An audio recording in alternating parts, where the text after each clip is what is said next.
Salut tout le monde, j'espère que vous allez bien, c'est May et aujourd'hui je vous retrouve pour la vidéo de l'update lecture du mois de mars. Quand je filme cette vidéo, nous sommes le 2 avril, donc j'espère que vous avez passé un bon week-end de Pâques et que vous avez été entourés et gâtés de chocolat en tout genre et tout ce que vous voulez. En tout cas, je vous retrouve juste après l'intro et je pars tout de suite vous parler de toutes mes lectures du mois parce que ça va être long, je préfère vous préciser. Donc let's go!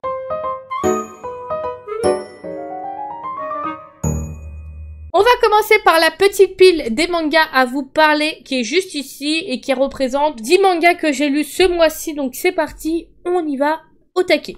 J'ai lu le 12e tome du manga Spy X Family du mangaka Tatsuya Endo et de l'éditeur Kurokawa. C'est un shonen.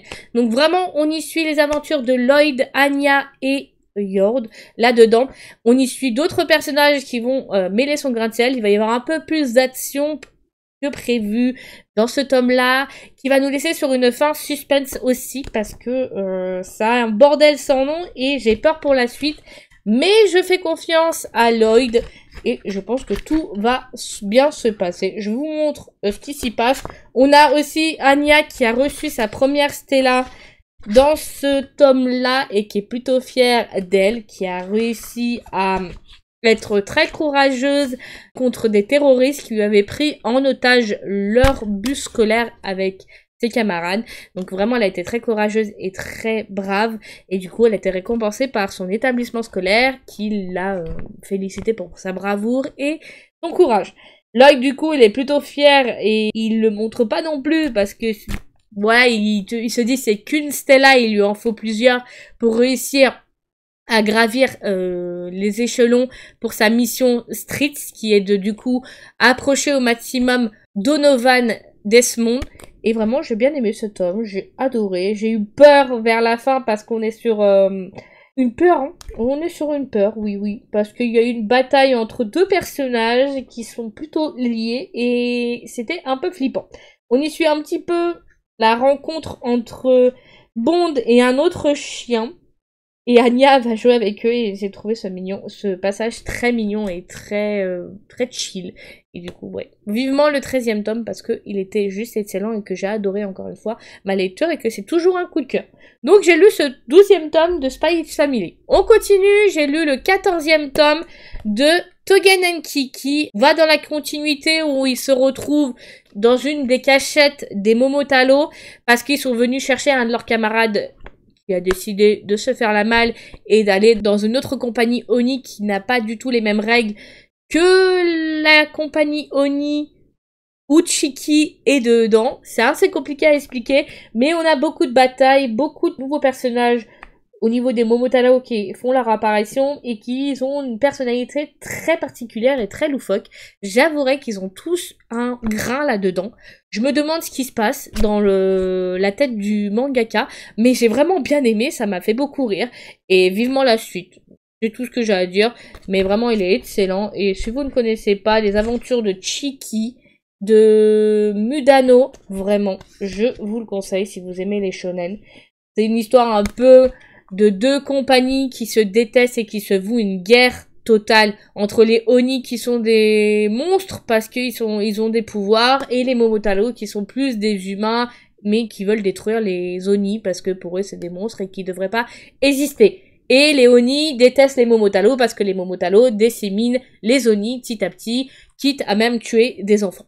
Voilà, c'est ce que j'avais à dire. Mais c'est un bordel sans nom. J'essaye de vous montrer quelques passages sans que ça vous spoil. Là, ça risque de vous spoiler, donc j'ai pas trop envie. On y retrouve vraiment beaucoup d'action. Et les dessins sont juste impressionnants parce qu'on est sur de l'action de fou et des détails de fou. Donc, Togenenki, c'est du mangaka Yura Urushibara et c'est édité par Kana. Et j'aime beaucoup, encore une fois, ce manga.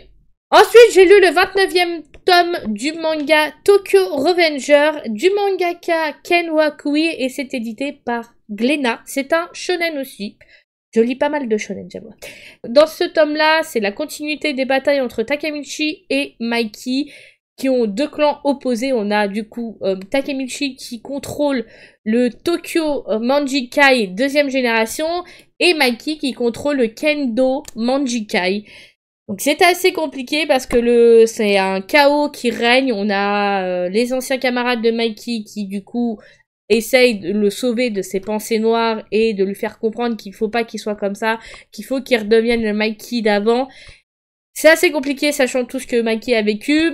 Takemichi lui dit qu'il va lui régler son compte parce qu'il est là pour le sauver et ne pas le laisser sombrer dans sa folie. Donc ça a été un tome avec plein de bastons, plein de suspense. Et le suspense, il est à son comble jusqu'à la fin.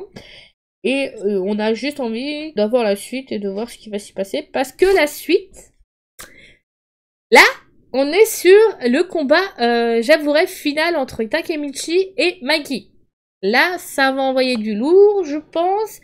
Donc c'est un bordel sans nom. Mais j'ai adoré ce tome-là. Je l'ai dévoré en 30 minutes. Non, dévoré en 30 minutes, je l'ai savouré. Et dévoré en même temps. Parce que j'adore l'histoire de Takemichi, de toutes les relations qu'il forme avec les gens. Vraiment, il évolue au fil des tomes. Et vraiment, je suis impressionnée. Donc j'ai lu ce 29e tome. Voilà, on continue. J'ai ensuite lu le 14e tome du manga Blue Period, où on y raconte encore l'histoire de Yatola qui est convié à suivre Momoyo et Hachiro dans leur ville natale pendant les vacances d'été. Parce qu'ils ont pas cours tout ça. Ils décident de partir dans la maison de Momoyo et là-bas ils vont participer à des concours, ils vont faire de la peinture, parler de leur passé, s'éclater comme des jeunes adultes qui font partie de l'université, qui ont besoin de souffler un peu. Et on va en apprendre un peu plus sur le passé d'un des personnages secondaires, Yakumo, et j'ai été touchée par son histoire qui est vraiment très poignante, très particulière, qui nous raconte qu'il n'a pas eu une enfance très heureuse, qu'il a dû se gérer par lui-même. Et ça a été vraiment une très belle histoire. Et j'aime bien y suivre les histoires des autres personnages, en apprendre un peu plus sur leur passé. Et vraiment, ce manga, ça parle d'art, de peinture. Mais pas que, ça parle aussi de relations amicales entre des personnages qui ne se connaissaient pas au premier abord et qui du coup apprennent à se connaître. Vraiment. Blue Period, de la mangaka Tsubasa Yamaguchi, et c'est édité par Pika Édition, et c'est un seinen, cette fois. Donc j'ai lu ce 14e tome. On continue dans un autre seinen que j'ai lu le 6e tome du seinen, La danse du soleil et de la lune. On y suit encore une fois l'histoire de Konotsuke qui décide de reprendre la route afin de retrouver sa femme, qui a du coup été enlevée par des personnages qui lui veulent du mal. Et il va décider d'aller à sa recherche pour lui venir en aide et sauver sa femme. Parce que elle l'a aidé, elle lui a redonné goût à la vie. Et cet homme-là, il a une particularité, c'est que chaque lame qui s'approche trop près de son visage se tord et n'atteint jamais son visage. Donc c'est un homme qui a un don. Et voilà. C'est un samouraï qui ne peut même pas utiliser de sabre, pour vous dire. Donc il va essayer de déjouer, de venir en aide à sa femme et d'aller essayer de la sauver. Donc est-ce que je peux vous montrer une page sans que ça vous spoil? Je peux peut-être vous montrer juste la première page. Oui, je vais vous montrer juste la première page où on a Konotsuke qui du coup se retrouve dans ce tome-là à devoir jouer contre un autre joueur de dés et qui est connu pour massacrer pas mal de gens au dé parce que du coup si tu perds contre lui tu meurs. Mais on y suit aussi l'histoire de son passé, pourquoi il est devenu comme ça, qu'est-ce qui s'est passé pour qu'il soit aussi horrible et méchant. Et vraiment son histoire elle est très poignante et très horrible. J'ai été touchée et vraiment très émue. Mais c'est une histoire vraiment juste trop bien. J'ai bien adoré ce tome-là. Donc à voir ce qui va s'y passer. Parce que je suis pressée de savoir la suite. Parce que là, on a une révélation de fou.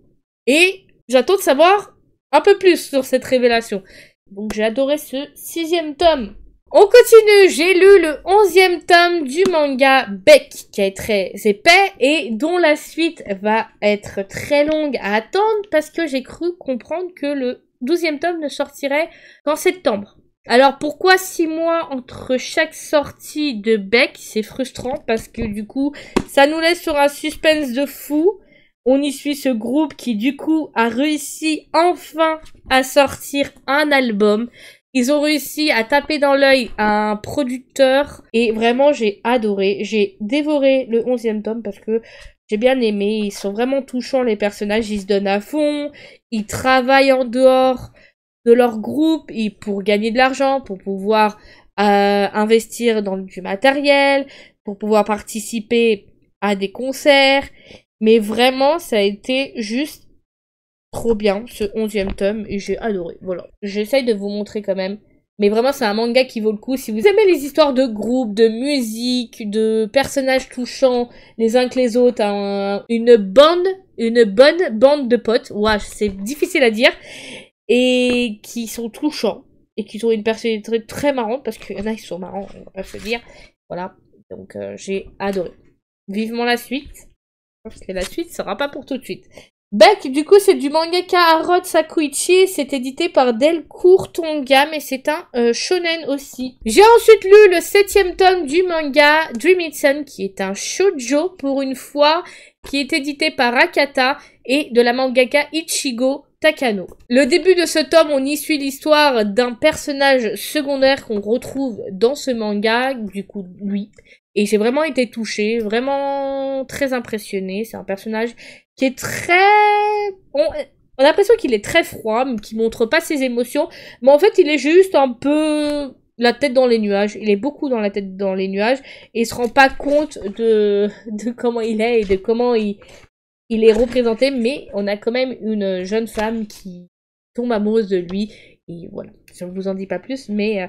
vraiment, on y suit la continuité aussi de l'histoire de Shimana, qui du coup a avoué ses sentiments à Taiga et qui dans le précédent tome se sont embrassés. Donc on y suit ce qui se passe par la continuité de l'histoire et il va y avoir une problématique qui va s'imposer dans ce 7e tome. Donc voilà, j'ai bien aimé, toujours aussi sympathique, toujours aussi marrant, toujours aussi loufoque. Et que dire de plus à part que c'était... trop sympa. Et j'adore les dessins, ils sont vraiment très beaux. Donc j'ai lu ce 7e tome de Dreaming Sun. On continue, j'ai lu le 9e tome du manga Sasaki et Miyano. On y suit le quotidien de Sasaki et Miyano. Mais malheureusement, depuis qu'il est rentré à l'université, il ne peut plus passer autant de temps qu'il le pouvait avant, vu qu'ils étaient dans le même lycée, avec Miyano.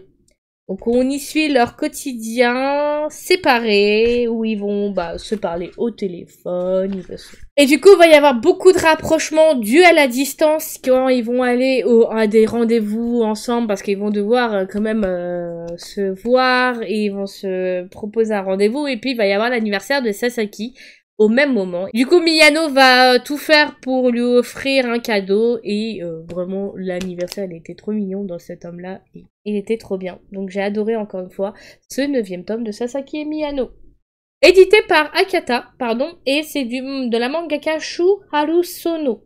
On continue avec le dernier manga que j'ai à vous parler, que j'ai lu, qui est le 18e et dernier tome de Fullmetal Alchemist, l'édition parfaite de chez Kurokawa et de la mangaka Hiromu Arakawa, qui a été excellent du début à la fin. J'ai beaucoup aimé redécouvrir cette histoire. On a la conclusion de l'histoire de Edward et d'Alphonse, qui sont sur leur bataille finale. On a la bataille finale qui a été très stressante, qui a été vraiment très horrible et compliquée pour Edward, parce qu'on a le méchant qui a tout fait pour vraiment ruiner la vie de tout le monde entier et de détruire la terre entière, en fait. De piquer toutes les vies pour se redonner une forme humaine. Et vraiment, on est sur un truc qui est vraiment excellent. J'ai beaucoup aimé. Ça a été trop bien. Voilà. C'est tout ce que j'ai à vous montrer. Mais j'ai adoré. Je vous le conseille parce que c'est vraiment un manga qui vaut le détour. C'est un shonen, un des meilleurs shonen que j'ai lu et que je conseille. Et il y a rien à dire, et l'édition parfaite, elle est magnifique, elle est juste trop belle. Et bon, le prix, c'est vrai qu'il est pas donné, il est de 12,95 €, on a quand même 18 pavés, mais entre l'édition parfaite et l'édition simple, j'ai préféré l'édition parfaite. Voilà. C'est que mon avis personnel, et j'ai adoré suivre les aventures de Edward et de Alphonse. C'est une histoire très touchante et très poignante, et que j'ai à dire. Est-ce que je peux... J'ai pas en fait envie de vous spoiler, donc ça risque d'être un peu compliqué, mais on a voilà la continuité de l'histoire de nos personnages, avec d'autres personnages secondaires qu'on y retrouve dans ce manga. Je vais réussir à parler. Voilà, donc j'ai lu ce 18e et dernier tome de Full Metal Alchemist. Allez, c'est parti, on a fini avec la catégorie des mangas, on va partir sur les 2 webtoons que j'ai lus ce mois-ci, qui sont juste ici. J'ai lu le 2e tome du webtoon Dangerous Convenience Store. Je le déconseille au jeune public et je le conseille à ceux qui sont habitués, majeurs et vaccinés, et que vous êtes habitués aux scènes de sexe non censurées. Voilà, je préfère vous prévenir. Je vais essayer de vous montrer quelques pages des personnages qu'on retrouve dans ce webtoon-là, qui est vraiment très beau et une très belle histoire de 2 personnages qui se rencontrent dans une supérette à la base. Et est-ce que je peux vous montrer peut-être? C'était ce que je voulais vous montrer. Et là, voilà. Adjushi. On l'appelle Adjushi. Adjushi. J'arrive jamais à le dire. Le nom coréen pour monsieur. Bon, bref. Du coup, ouais, il est sans censure. Donc, je vous le déconseille. Et c'est vraiment des scènes très explicites de sexe. Donc, vous êtes prévenus. À vos risques et périls. Je préfère prévenir. Moi, j'ai lu celui-là. J'ai bien aimé. J'ai pas été tant choquée que ça. Parce que j'avouerai que c'est pas le premier BL que je lis. Et c'est pas le premier qui a... Quoique si. La non-censure, je crois que c'est le premier que je lis sans censure. Ou pas. J'avoue, je me rappelle plus. J'en lis tellement que mon cerveau a tendance à oublier. Voilà. Donc j'ai lu ce 2e tome de Dangerous Convenience Store de l'auteur 945 et c'est édité par KBL. Voilà. Et on continue par le même éditeur. J'ai lu aussi le 2e tome de Rose and Champagne. Pareil, on a des scènes de sexe explicites. Par contre, celui-ci est encore censuré. Je ne sais pas s'ils vont le non censurer pour la suite. Mais je vous préviendrai au fil des tomes. Et je vous préviendrai, je vous mettrai une alerte à chaque fois. On a César. César, c'est waouh, c'est un truc. Il n'y a pas que César. Hein. J'essaie de trouver une page avec Iwon. J'essaie de trouver une waouh. Hein, déjà. Écoutez, je la trouve mignonne ce passage. Voilà, il est trop mignon ce passage. Enfin, mignon. Voilà, ça reste que sachant qu'encore une fois, c'est de la fiction, je préfère préciser. Ce qui se passe dans ces webtoons là, il y en a certains je cautionne pas. Mais c'est de la fiction, ça ne représente pas la réalité, et voilà. Oh là là, et puis ce tome-là, il y a eu suspense, une flip totale, et un pétage de plomb aussi, on va se le dire, il y a eu un pétage de plomb, beaucoup de blessures, et à un moment où c'était mignon. J'ai bien aimé le petit cœur tendre après un peu de César, il nous a montré qu'il n'était pas qu'un mafieux, et qu'il n'était pas qu'un cœur de pierre et qu'il n'était pas non plus tout le temps violent. J'ai beaucoup aimé ce 2e tome et il est vraiment fort sympathique. Édité par KBL aussi et c'est de l'œuvre originale Zig et le dessin Tungae. Je vous ai montré des pages. Le reste je vous montre pas. On va finir du coup par la catégorie des romans. Je vous avais dit que cette vidéo allait durer très longtemps. Est-ce que c'est grave? Non, encore une fois, mais pour vous peut-être. On va commencer par le premier livre qui me vient à la main, qui est pas un roman, mais plutôt un recueil d'histoires flippantes et vraies. Il va nous raconter 10 histoires vraies et flippantes qui sont arrivées dans la vraie vie, qui est du coup le recueil d'histoires de Trembler encore du youtubeur Matt Skies. J'ai beaucoup apprécié ce roman qui m'a fait flipper, j'avouerai qu'après je vérifiais tous les 5 minutes si j'avais bien fermé la porte de ma chambre ou que j'avais personne qui me suivait dans la rue, que ma voiture était bien fermée parce que j'avoue qu'après ça vous psychotez, hein. Vraiment les histoires vous font psychoter. Donc ça va nous raconter l'histoire d'un bus scolaire qui disparaît sans laisser de traces, une adolescente piégée sur internet, une famille disséminée par un tireur isolé, une mère et sa fille enfermées dans un placard pendant 53 jours. Et c'est des histoires qui sont tous arrivées. Autant vous dire qu'après ça, vous psychotez. Hein. Moi, je vous dis, moi, j'ai psychoté. Je psychote encore. Je vérifie bien que j'ai personne qui me suit derrière. Ou que je fais attention à tout. Même un coup de téléphone sur mon téléphone, je fais attention. Les réseaux sociaux, je vous dis même pas, c'est pareil. Je me méfie de tout, mais un truc de fou. En même temps, quand vous voyez les histoires, il y a de quoi se méfier. Donc voilà, j'ai lu ce recueil d'histoires du youtubeur Mike Skies, qui est vraiment fort sympathique et que je vous conseille si vous aimez les recueils d'histoires vrais et flippants. Après, je vous conseille aussi ses vidéos parce qu'il raconte très bien et que j'aime bien. Moi, j'adore ce que j'ai dit. On continue avec les autres romans que j'ai lus. Donc j'ai lu le tome 1.5 de Captive.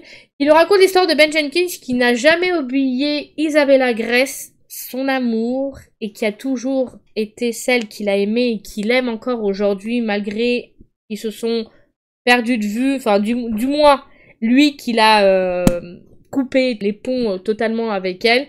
Et elle n'a pas complètement oublié non plus, mais elle a une rancœur envers lui, le fait qu'il est parti sans rien lui dire, qu'il l'a laissé un peu comme une chaussette après qu'ils aient couché ensemble, et du coup elle en garde une rancœur.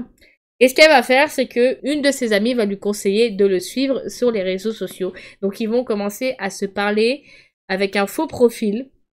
Enfin, Ben n'aura pas un faux profil, mais Isabella aura un faux profil qui est le profil Vixno. Et du coup, on va se faire passer pour une fille qui connaît Isabella, qui est son amie, tout ça. Et du coup, on va suivre leurs échanges à travers ce réseau social qui est Instagram, si je me trompe pas. Donc j'ai bien aimé l'histoire et elle était fort sympathique. Donc ça nous raconte l'histoire de Ben Jenkins qu'on retrouve dans Captive, les tomes 1 et 2. Et là, en fait, c'est entre le tome 1 et le tome 2. Donc c'est entre les deux et des fois c'est plutôt bien de le lire avant le tome 2 de Captive parce qu'on en apprend un peu plus sur ce qui s'est passé avant le tome 2 de Captive. On y suit beaucoup plus le personnage de Ben, mais on y retrouve quand même Asher, Ella et Chiara dedans. Et bien sûr Isabella Grace. Et vraiment, il est sympathique. Je vous le conseille. Si vous avez aimé Captive, vous allez aimer Captive tome 1.5 qui est du coup de la romancière Sarah Rivens. J'ai ensuite lu le roman Beautiful Sinner de la romancière Anita Higgins qui va nous raconter l'histoire de Eden Santoro qui est une jeune femme qui a vécu loin de tout le monde, loin de la civilisation. Elle est plus enfermée chez elle parce qu'elle est la fille d'un mafieux colombien et que son père fait tout pour la protéger, la mettre hors de vue de ses relations qui sont vraiment pas saines, on va se le dire. Et elle va faire la connaissance de Alan à ses 18 ans. Elle va tomber amoureuse de lui, mais il est plutôt froid, il est plutôt beau, il est sexy, mais c'est un homme qui cache un passé sombre parce qu'il fait partie de l'univers de son père et ça va être assez compliqué. Du coup, Eden, à 20 ans, elle va le fuir, elle va tout faire pour ne plus ressentir de sentiments pour lui, mais ça va être assez compliqué. Elle va en apprendre un peu plus de pourquoi il est comme ça, pour qu'est-ce qui s'est passé pour qu'il devienne comme ça, et vraiment, ce roman, je l'ai dévoré, parce que l'histoire, elle est excellente, les personnages, ils sont touchants. C'est vrai que Alan, il a un caractère particulier, il est plutôt froid, il est très sombre, il est très violent, pas envers elle, mais il est violent parce qu'il fait partie du coup de l'organisation de son père qui font des trafics d'armes, des trafics de drogue, donc c'est vraiment un univers très violent, très sombre, où il y a de la torture physique, de la torture, il y a des meurtres, il tue des gens de sang-froid. Il a un visage de monstre, en fait. Et Eden, quand elle va voir son vrai visage, elle va dire non, je peux pas, faut que je fuis, voilà. On va y suivre l'histoire de ces deux-là, mais au final, elle va essayer de fuir, mais ça va pas se passer comme prévu, parce que ils sont faits pour être tout le temps ensemble, enfin bref, ils se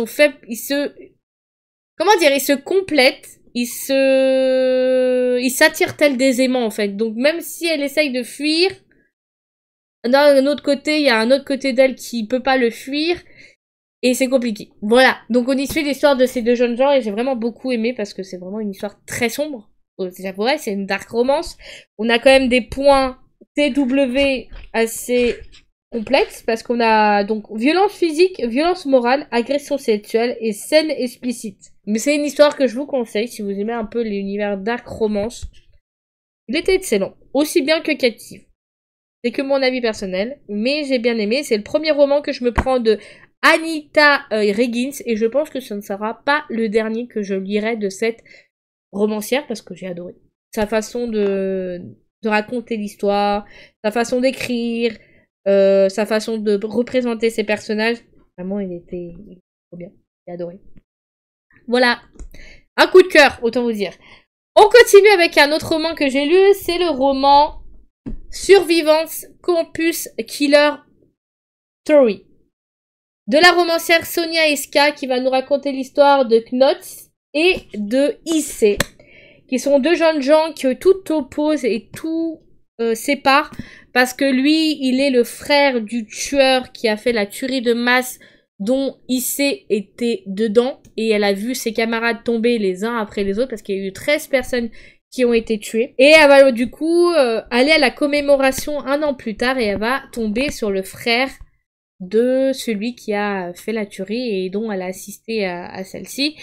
Et elle va le détester, le haïr, tout faire pour qu'il parte de cette ville. Mais ça va pas se passer comme prévu parce que elle va ressentir de l'attirance envers lui. Lui va ressentir de l'attirance envers elle.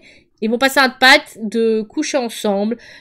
Juste quand ils ont envie d'essayer de voir où ça peut aller, même si elle va tout faire pour qu'il dégage, parce qu'elle le déteste, parce qu'il est le frère de celui qui a tué tout le monde dans son université. Donc on y suit l'histoire de ces deux jeunes gens que tout oppose.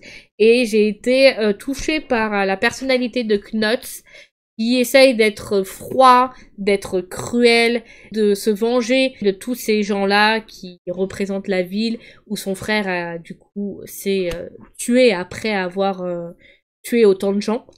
Et du coup lui il va se venger. Il va être froid, tout ça. Issei, c'est une jeune femme qui est meurtrie à l'intérieur, qui est marquée au fer rouge par cette tuerie, et elle va prendre peur, elle va haïr l'attirance qu'elle va ressentir pour lui, parce que voilà, c'est le frère d'eux.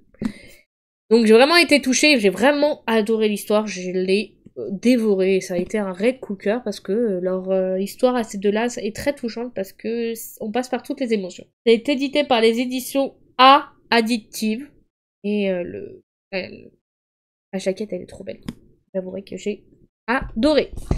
On finit avec le dernier roman que j'ai à vous parler que j'ai lu, c'est le roman Attracted de la romancière Marcia Meyers et qui va nous raconter l'histoire de Sierra, qui est une jeune femme qui a vécu une chose horrible quand elle était jeune et qui va faire la connaissance d'un des meilleurs amis de son frère. Et ça va pas se passer comme prévu parce qu'elle va avoir hyper peur de lui, elle va le fuir, elle va tout faire pour qu'il ne l'approche pas, tout ça. Et lui, en fait, il va pas comprendre pourquoi elle est comme ça avec lui. Qu'est-ce qu'il a mérité pour être pour autant de méchanceté, de froideur. Lui, c'est pareil, il a un passé très dur. On a quand même des violences physiques, des violences morales, de l'agression sexuelle dans ce livre-là. Donc on a des TW assez cruels. Il n'y a pas de scène explicite de sexe. Voilà, les scènes ne sont pas expliquées. Mais voilà, on a quand même il aborde des sujets sensibles tels que les violences sexuelles, physiques et morales et des traumatismes, des tentatives de suicide et de scarification. Voilà, c'est un livre à ne pas mettre à toutes les mains, mais que j'ai beaucoup apprécié parce qu'on y suit deux personnages brisés par leur passé et qui vont apprendre à se connaître petit à petit. Ils vont penser leurs blessures petit à petit et qui vont ressentir des sentiments qu'ils n'ont pas prévu de ressentir et qui n'étaient pas prévus. Voilà. Donc c'est vraiment une histoire que j'ai appréciée, j'ai beaucoup aimé. Ça a été vraiment beaucoup une histoire très poignante et très sympathique à lire. Voilà. Et les scènes de sexe, peu de scènes de sexe, ça m'a pas dérangé. Il n'y en a pas du tout. Il y en a peut-être une. Ça m'a pas dérangé tant que ça parce que j'ai bien aimé le côté des histoires du passé. Ils suivent ces deux personnages détruits par leur passé et qui, petit à petit, réapprennent à se reconstruire. Voilà, donc c'est le dernier roman que j'ai lu pour ce mois-ci. Ça fait bien. Ça fait beaucoup. Voilà. C'était une vidéo très longue. J'espère que malgré tout qu'elle vous aura plu. N'hésitez pas à me dire dans les commentaires ce que vous avez lu ce mois-ci. Si vous avez dévoré des romans, si vous avez dévoré des mangas ou des webtoons. Je serai très contente de vous lire et de vous répondre. Et je vous retrouve pour une prochaine vidéo très prochainement. Autant vous dire que ça a été un mois très fort en lecture. Surtout en roman. C'était May, prenez soin de vous et je vous retrouve très bientôt pour une nouvelle vidéo. Bye tout le monde!